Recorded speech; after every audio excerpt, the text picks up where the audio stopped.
ici depuis 1680, donc moi je suis la 12e génération, et puis la 13e est assurée par nos fils Benoît et Thibault qui continuent l'aventure.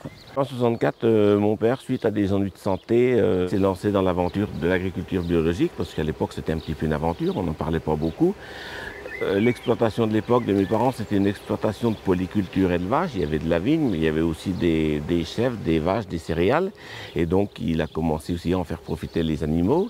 Les débuts ont été un peu difficiles, il faut reconnaître, mais après, à partir des années 70, on avait trouvé à peu près l'équilibre, on avait trouvé à peu près la façon de travailler, et ça s'est toujours bien développé, ça a toujours bien continué. Dans le Sancerrois, il y a 3 terroirs principaux.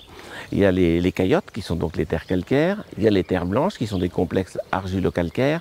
Et puis il y a du silex, mais nous, on n'en a pas par ici, et donc on ne peut pas travailler ce terroir-là. Nous, on travaille donc les 2 autres terroirs, qu'on commercialise les vins séparément. Donc sur les caillottes, ce sont des vins légers, faciles à boire, très parfumés, très agréables, qu'il faut boire sur la fraîcheur, la jeunesse, dans les 3-4 ans grand maximum.